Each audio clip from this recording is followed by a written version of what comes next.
Chers amis, entrez dans les parvis de notre Dieu, c'est ainsi que le peuple a été jadis accueilli à l'entrée du temple et convié à s'approcher de l'Éternel pour quelques instants. Nous n'avons ni cadre grandiose, ni cérémonie rassurante à vous offrir. Cependant, et selon le conseil de Jésus, nous nous permettons de vous inviter à entrer dans votre chambre et à fermer la porte, pour vivre quelques minutes seuls avec Dieu, faisant ainsi de votre lieu tout ordinaire un temple de vérité. La présente célébration n'a pas d'autre ambition que de vous conduire dans le silence au pied du Christ. Êtes-vous prêts? Alors suivez l'Esprit de Dieu. Il vous accueillera et vous conduira dans un temple de Dieu qui n'est pas fait de main d'homme. Que Dieu soit avec vous et vous accompagne. Cette célébration a été préparée à votre intention par l'espace de réflexion et de partage chrétien du poste de la chaloupe de l'Armée du Salut du territoire France-Belgique. Après chaque nouvelle parution, les programmes anciens resteront accessibles par lien dans notre bibliothèque.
Seigneur, jour après jour, nous sommes placés devant les choix que ta main nous dispense et nous nous inclinons humblement devant ta majesté divine. Alors que nos vies s'écoulent dans une fragilité inquiétante, dans une ignorance affligeante et dans l'indifférence sournoise, nous avons besoin de repères solides. Ainsi, nous osons tourner notre regard vers toi en te présentant toutes nos interrogations, nos perplexités et nos tâtonnements. Seigneur, montre-nous la voie à suivre qui nous permet d'envisager, d'espérer, de surmonter. En dépit de nos pénibles égarements, ne nous laisse pas divaguer sans direction. En effet, sans toi, vers quoi, vers qui, vers où irions-nous? Nous avons tant besoin de ta vérité et de tes paroles de vie et de grâce. Que cette présente heure sainte puisse contribuer à faire un pas de plus dans l'édification de ton royaume et de ton Église. Que les vallées qui nous séparent de toi puissent être quelque peu comblées, que les montagnes qui se dressent entre nous et toi puissent être quelque peu disloquées, que les chemins qui mènent vers toi puissent s'aplanir pour le grand jour où tu apparaîtras dans ta gloire. Amen.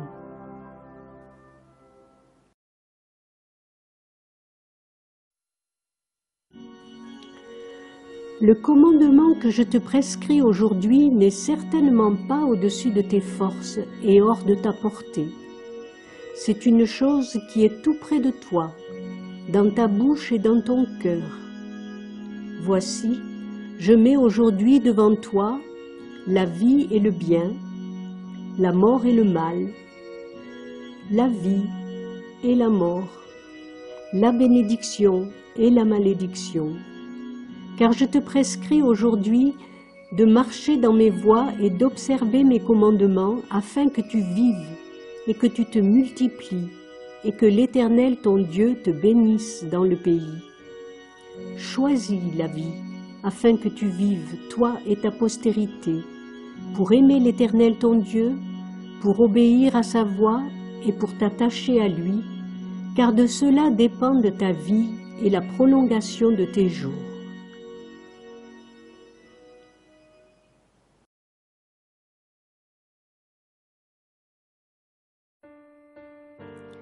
Gestes.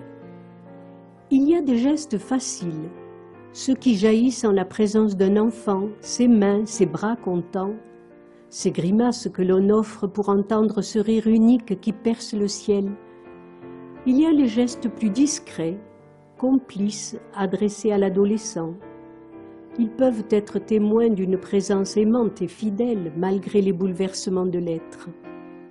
Dans la vie d'adulte, les gestes véhiculent toujours des sentiments dont la complexité n'est pas moins grande. Gestes d'accueil et de retrouvailles, gestes d'affection qui en disent long, ce que l'on partage dans la fête, la rencontre et la joie, clin d'œil pétillant et sourire acolyte. Mais il y a aussi les gestes que l'on ose quand la tristesse est à son comble, quand le chagrin traverse le corps et l'âme, chassant au loin les apparences et les rôles trop bien tenus, ce qu'on risque quand la maladie s'installe, apportant avec elle des relations simples et dépouillées. Il faut alors tenter de serrer une main, de caresser un visage, oser laisser pleurer tout contre soi cette personne aimée, ne rien dire, laisser parler le geste d'une présence offerte. Pourquoi faut-il surmonter tant de pudeur et de timidité? Pourquoi le cœur bat-il la chamade lorsqu'il s'agit de prendre la main d'un autre? Pourquoi le geste est-il si hésitant, si craintif? Est-ce le contact physique qui effraie et désécurise? À force de mots et de paroles véhiculés de tous côtés, aurions-nous perdu le sens du geste, le symbole du geste? Dans les situations tourmentées, qui osera l'apaisement? Dans les solitudes masquées, quel sera le geste de la rencontre? Qui l'osera? Dans les instants où le cœur déborde de peine, laissant couler des larmes libératrices, qui osera une caresse, un signe de tendresse. Nos gestes vont plus loin que leur maladresse et leur pudeur mal dissimulée. Ils nous révèlent et font céder le rempart de l'indifférence. Ils peuvent même contenir une part d'éternité, comme ce parfum de grand prix versé sur les pieds de Jésus, récit qui nous est rapporté par les évangiles. Si personne jamais ne nous avait touchés, nous serions des infirmes. Si personne jamais ne nous avait parlé, nous serions des muets. Si personne jamais ne nous avait souri et regardé, nous serions des aveugles. Tout geste est une brèche pour que s'engouffre plus de vie, plus de tendresse, plus d'attention, plus d'humanité.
À propos du chemin, je t'instruirai et je te montrerai la voie que tu dois suivre. Je te conseillerai, j'aurai le regard sur toi. Psaume 32, verset 8. C'est sans doute une des plus belles promesses de Dieu faites aux hommes qui est formulée dans ce texte. Je te montrerai la voie à suivre. Tout est contenu dans cette unique petite phrase. Le rôle de Dieu, qui se propose d'être le guide bienveillant, et l'homme qui patauge désespérément dans la boue de cette vie. La seule évidence est le fait que nous avançons vers un avenir plus qu'incertain. Parfois au pas de course, parfois en traînant la patte, parfois mis au pas par les circonstances. Quelquefois en chantant, quelquefois en retenant des larmes, parfois en bonne compagnie, mais hélas, trop souvent laissés un peu seuls en chemin. Ainsi, jour après jour, la vie nous amène à nous remuer. Les choses se compliquent lorsque nous nous approchons d'un carrefour où, par nature, s'impose une décision incontournable. Alors on apprécie les ronds-points qui nous permettent de faire le tour complet de la situation. Seulement voilà, on ne peut pas éternellement tourner en rond. Combien nous nous sentons soulagés lorsque le mobilier urbain nous indique clairement la bretelle à emprunter, et combien il est malaisé de s'orienter lorsque les indications prêtent à confusion. De même aussi, dans le parcours de notre vie, nous aimons la clarté des indications pour trouver la direction favorable. Sénèque, un écrivain romain, pouvait dire au sujet de l'embarras du choix des navigateurs « Il n'y a de vent favorable que pour celui qui sait où il va ». Et voilà, lui aussi nous pose un peu brutalement la question du but de la vie. Interrogation qui ne peut que nous mettre mal à l'aise et qui visiblement embarrasse l'humanité entière. Ainsi, au carrefour des routes de la vie, nous sommes souvent amenés à tâtonner dans le brouillard pour connaître la voie à suivre.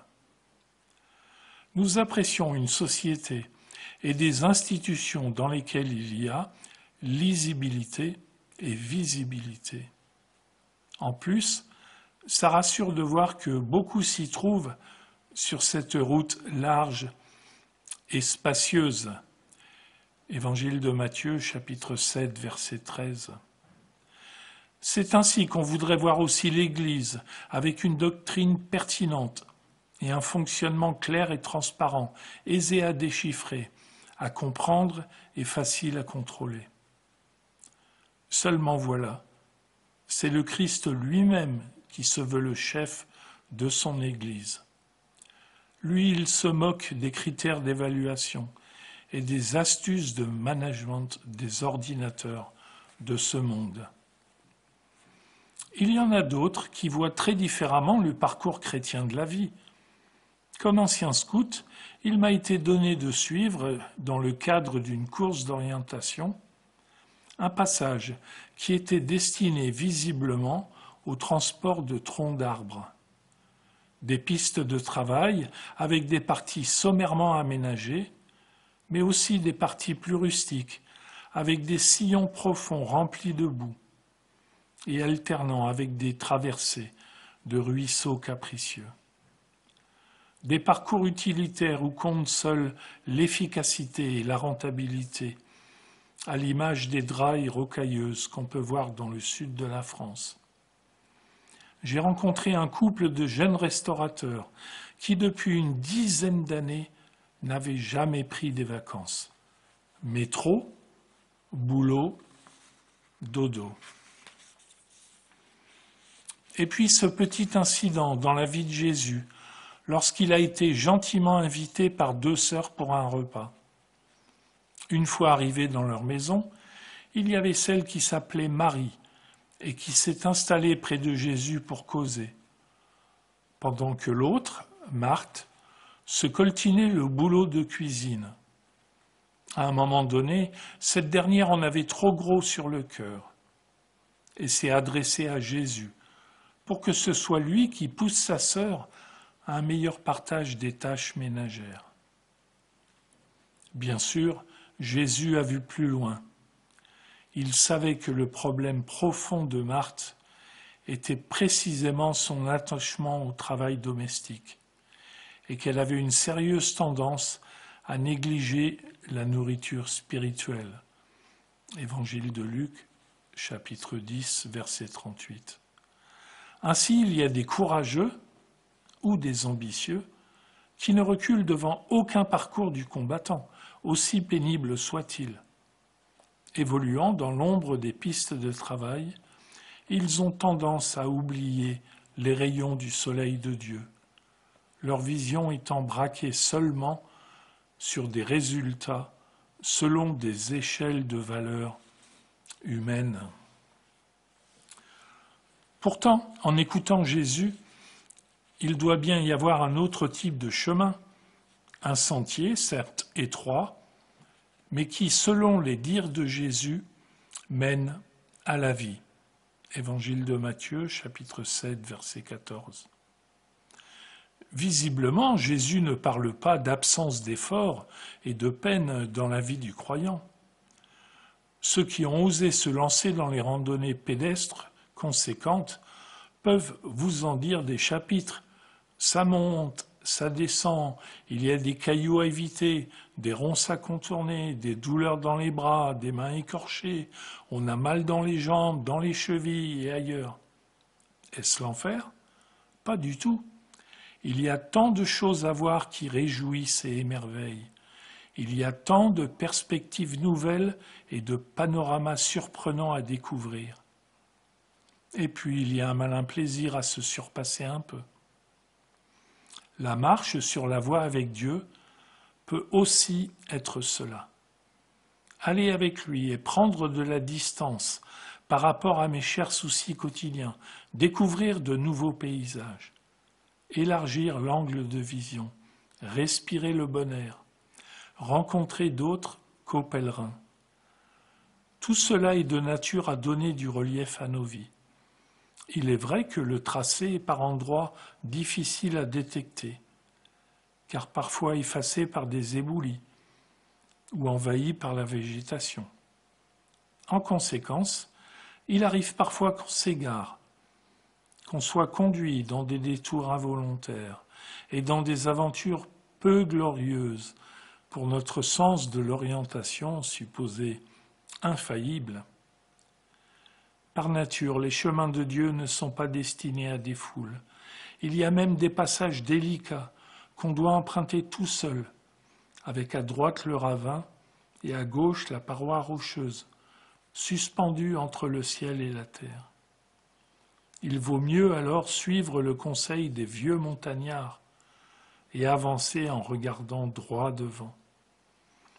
Ayez les regards sur Jésus. Lettre aux Hébreux, chapitre 12, verset 2. Un face-à-face qui peut s'avérer salutaire. C'est ça la bonne nouvelle de Dieu.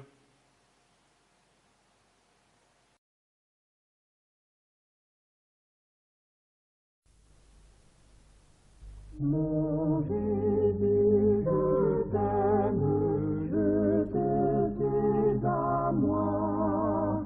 Oh, quel charme extrême me retient à toi. Les plaisirs du monde ne m'attirent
ravissement.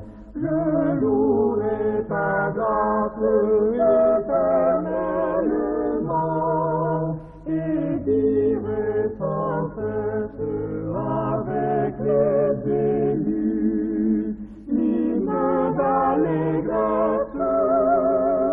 Je t'aime, ô Jésus. Mon Jésus, je t'aime, car tu m'as sauvé. En t'offrant toi-même, ton sang m'a lavé. Sur la croix bénie, pour moi tu mourus. Ta mort est ma vie. Je t'aime, ô Jésus. Je t'aime, ô Jésus.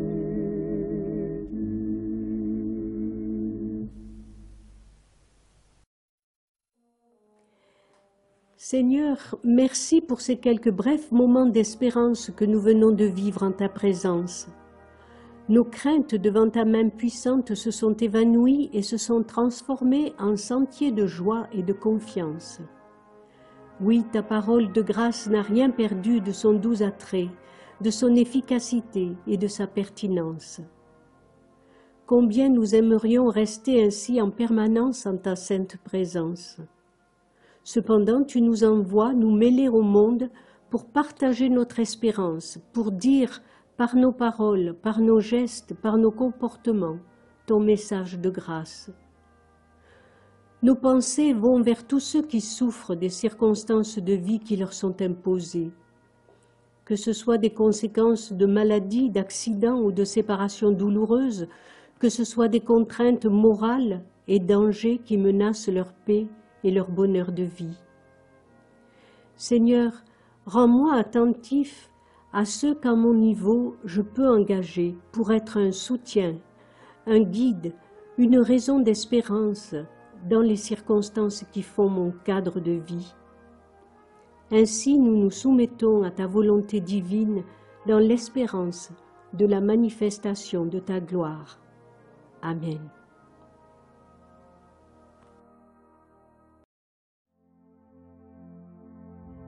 Mes chers frères et sœurs, soyez dans la joie, perfectionnez-vous et consolez-vous, ayez un même sentiment, vivez en paix, et le Dieu d'amour et de paix sera avec vous. Que la grâce du Seigneur Jésus-Christ, l'amour de Dieu et la communication du Saint-Esprit soient avec vous tous. Amen.